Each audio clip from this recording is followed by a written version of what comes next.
हरे कृष्णा, दंडवत प्रणाम आप सभी को। तो आज वामन द्वादशी की आप सभी को बहुत सारी शुभकामनाएं।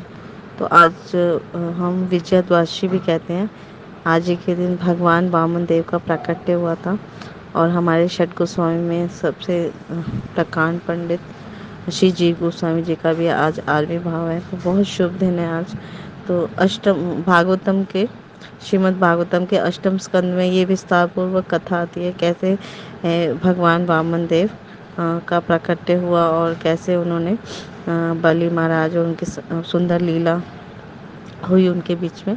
तो अध्याय 16 में ये वर्णन है कि जब देवासुर संग्राम हुआ तो बलि महाराज जी जब उनको शुक्राचार्य ने मृत्यु संजीवनी विद्या से नया जीवन दिया, तो वो उन्होंने बहुत सुंदर यज्ञ करके इतने शक्तिशाली बन गए गुरु शुक्राचार्य के मार्गदर्शन में, भगवान विष्णु की पूजा करके, कि उन्होंने इंद्र का स्वर्ग ले लिया। तो जब इंद्र आदि देवता वहाँ से स्वर्ग से भाग गए, तो उनकी माँ जो है अदिति, वो अपने पति के पास कश्यप मुनि के पास गई और काफ़ी प्रार्थना करने लगी। तो कश्यप मुनि जो देवताओं के भी और असुरों के भी पिता हैं, तो उन्होंने ब्रह्मा जी से एक सुंदर व्रत सीखा था, पयो व्रत, जो 12 दिन का होता है। वो विद्या वो उन्हें सिखाई, पयो व्रत विद्या करने को कहा।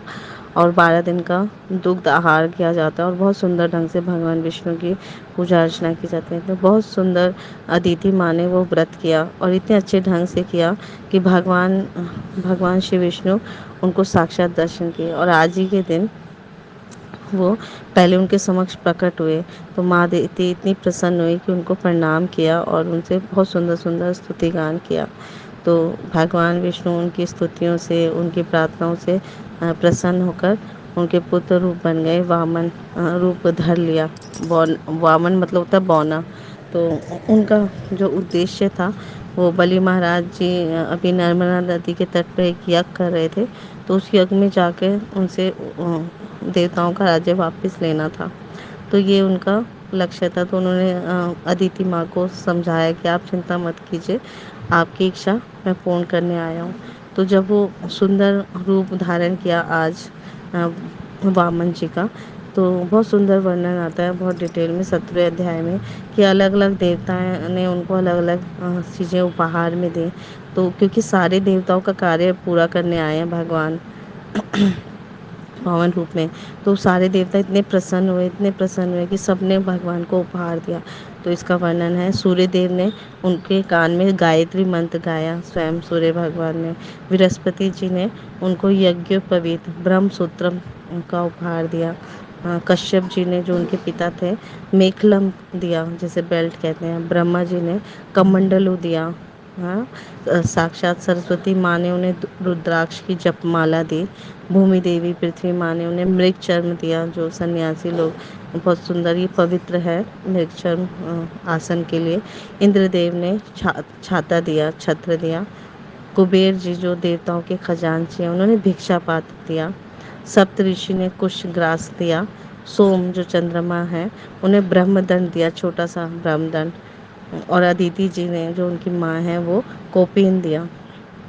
और भी बहुत सुंदर सुंदर उपहार मिले।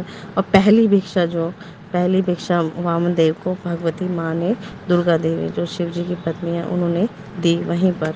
तो इस प्रकार ये सब कुछ धारण करके, स्वीकार करके बलि महाराज के यज्ञ स्थल पर भगवान वामन देव गए, उन पर विशेष कृपा करने।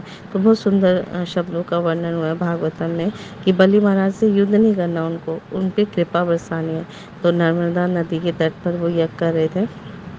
तो जैसे ही उनको देखा, तो चारों तरफ इतने ही दिव्य आध्यात्मिक वातावरण हो गया है ना। सब लोग उनको उनके प्रभाव से, सूर्य सूर्य जैसे कि उगता है तो इतना प्रभाव डालता है, ऐसे ही भगवान के आगमन से चारों तरफ बहुत सुंदर प्रभाव हो गया। तो बली महाराज जी इतने ज़्यादा प्रभावित हुए कि उनको देखते ही सबसे पहले उनको उनके चरण प्रक्षालन किए, उनका पाद प्रक्षालन करके उस जल से जो इतना पवित्र है ना, तीनों लोगों को पवित्र करने वाली गंगा माँ भी भगवान के श्री चरण कमल से निकली है, तो वो जल को अपने सिर पे धारण किया और सबको, पूरे परिवार को वो जल छिड़का, तो पवित्र हो गए। फिर उनसे प्रार्थना करने लगे, स्तुतियाँ करने लगे सुंदर सुंदर। तो उनको उन्होंने बोला कि आपको क्या चाहिए, आपको जो चाहिए, सोना चांदी, गाय, गा, गा, गाँव, भूमि, इस ब्राह्मण की पुत्री, जो भी चाहिए मैं सब कुछ देने को तैयार हूँ, आप खुल के मांगिए। पर बलि महाराज के इन वचनों से भगवान इतने प्रसन्न हुए, तो फिर उन्होंने, भगवान ने भी बहुत सुंदर सुंदर उनको यशोगान किया कि आपके परिवार में सभी बहुत सुंदर हैं, सभी बहुत श्रेष्ठ हैं। इवन प्रहलाद महाराज, उनके दादा जो हैं, वो इतने परम भक्त हैं। तो बहुत बहुत डिटेल में वर्णन है। लेकिन मैं जो है, मुझे बस 3 पग भूमि चाहिए, और अगर मैं 3 पग भूमि से संतुष्ट नहीं हुआ, तो अगर मुझे सातों द्वीप का राज्य भी दे दोगे तब भी मैं संतुष्ट नहीं होगा। तो इस तरह से उन्होंने 3 पग भूमि मांगी। तो इस पर वो तैयार हो गए, और बलि महाराज ने जैसे वचन के लिए जल लेना चाहा, तो शुक्राचार्य, उनके जो गुरु थे, उन्होंने रोक दिया, क्योंकि वो समझ गए कि भगवान श्री विष्णु स्वयं आए और वो 3 पग में सब कुछ ले लेंगे। तो लेकिन वो माने नहीं, बलि महाराज ने गुरु की अवज्ञा कर दी, क्योंकि गुरु भगवान विष्णु की भक्ति में बाधा कर रहे हैं, तो इसलिए उनको उनका वचन नहीं माना। वो बलि महाराज नहीं माने, और उनको 3 पग भूमि देने के लिए शपथ ग्रहण कर लें। तो जैसे ही उन्होंने कहा, वैसे ही भगवान वामन देव अपना विशाल, बहुत सुंदर उरुक्रम रूप धारण किया, और एक पग में सारा पृथ्वी के नीचे के तल, अतल, सुतल, तलातल, महातल, ऐसे सारे लोगों को नाप लिया। और दूसरे पग में ऊपर के, है ना, स्वर्ग लोक, महल लोक, ब्रह्म लोक, है ना, ये जितने भी ऊपर के लोग हैं, वो सब नाप लिया। तीसरे पग के लिए उनको भूमि नहीं मिली, तीसरे पग रखने के लिए नहीं मिला, तो भगवान वामन ने अपने वरुण पाद से उनको बंधवा दिया, बलि महाराज जी को। और ये बंधवाया भी इसलिए कि बलि महाराज का और यश बढ़े, क्योंकि बलि महाराज जो है, वो जो नवदा भक्ति, हम श्रवणम कीर्तनम स्मरणम वदनम अर्चनम पाद अर्चनम सख्यम आत्मनिवेदन, तो नवदा भक्ति में जो आत्मनिवेदन है, उन्होंने सर्वस्व अर्पित कर दिया, तो उसके वो उदाहरण है बलि महाराज। तो उनको उनकी यश की कीर्ति को बढ़ाने के लिए उन्होंने ऐसा किया। तो फिर जब इस तरह से हुआ, ये लीला हुई, तो बलि महाराज ने कहा, आप तीसरा पग मेरे सिर पे रखिए, क्योंकि अभी भी मेरा अहंकार मेरे साथ है। तो वो तीसरा पग जब रखते हैं, और फिर साथ में वचन भी देते हैं कि तुम सूतल लोक में जाओ, और मैं तुम्हारा द्वारपाल बन के रहूँगा जब तक आप वहाँ हो, और अगले मनवंतर में आप राजा बनेंगे, राजा इंद्र बनेंगे। तो ऐसे सुंदर सुंदर और मतलब सुंदर वरदान दिया, और उनका स्वर्ग लोक देख लेके इंद्र आदि देवता को मिलते। इस तरह से इस अवतार में भगवान वामन देव ने सिद्ध किया कि वो भक्तों की रक्षा करते हैं, और उनको जो भक्त उनको सर्वस्व अर्पित करता है, उनको कभी खाली हाथ नहीं भेजते। उनकी भी प्रसन्नता के लिए ही भगवान भक्त के प्रेम में बंध जाते हैं, और हमेशा उनकी रक्षा करते हैं।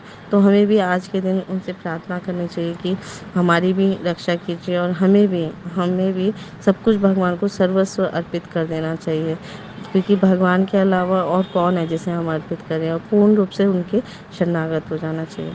तो थोड़ा सा मैं 2-3 मिनट लूँगी। श्री जीव गोस्वामी जी का आज अपीयरेंस डे है।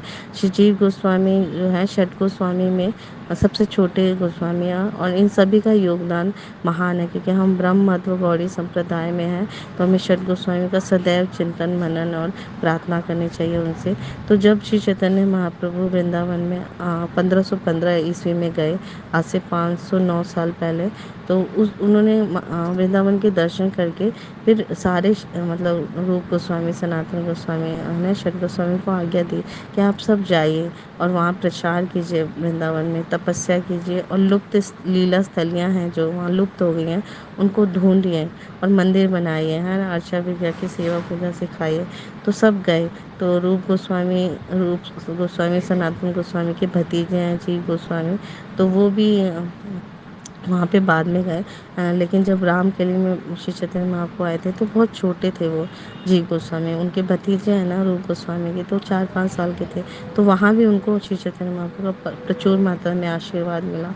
तो जब वो छोटे थे तो कृष्ण बलराम की इतनी सेवा पूजा करते थे जीव गोस्वामी। तो जब उन रूप गोस्वामी, सनातन गोस्वामी और उनके पिता मतलब सब वृंदावन चले गए, तो और उनके पिता का देहांत भी हो गया, तो उन्हें इतना विरह अनुभूति हुई। तो उनके स्वप्न में नित्यानंद आए, है ना, गौर श्री कृष्ण बलराम गौर निताई का रूप धारण करके आए और नित्यानंद प्रभु ने उनको मार्गदर्शन करके पूरा नवदीप मंडल परिक्रमा करवाया और फिर उनको आदेश दिया कि अब आप वृंदावन जाओ और वहाँ अपने प्रचार प्रसार करो। पर इससे पहले आप वाराणसी जाना और वहाँ जाके संस्कृत की स्कॉलर शिक्षा प्राप्त करना। तो वाराणसी में आज भी आप जानते हैं कितना फेमस है। तो वहाँ उन्होंने संस्कृत किया, व्याकरण, भागवतम सब कुछ अध्ययन पठन करके फिर वृंदावन गए। और इतने बड़े स्कॉलर हैं हमारे श्री जीव गोस्वामी कि उन्होंने 4 लाख श्लोक बिना त्रुटि के लिखे और आज भी एक एक श्लोक पे ऑक्सफोर्ड यूनिवर्सिटी में पीएचडी कर रहे हैं भक्तगण, बहुत सारे लोग। तो राधा दामोदर मंदिर में श्री रूप गोस्वामी ने उनका सुंदर अर्चा विग्रह श्री राधा दामोदर वो जी गोस्वामी को बनाकर अपने हाथों से दिया और उसकी सेवा पूजा की। और आज भी वो उनकी समाधि जो है श्री राधा दामोदर मंदिर के प्रांगण में है, तो हम उनका दर्शन कर सकते हैं। उनसे हमें प्रार्थना करनी चाहिए कि वो हमें शुद्ध भक्ति दें, शुद्ध भक्तों संग दें, है ना, और अपना आशीर्वाद, असीम आशीर्वाद हम पे बनाए रखें। Thank you so much. Guru Maharaj की जय, श्री प्रभुपाद की जय, आप सब भक्तवृंद की जय, श्री वामन द्वादशी की जय, श्री जीव गोस्वामी पाद की जय। हरे कृष्णा, दंडवत प्रणाम।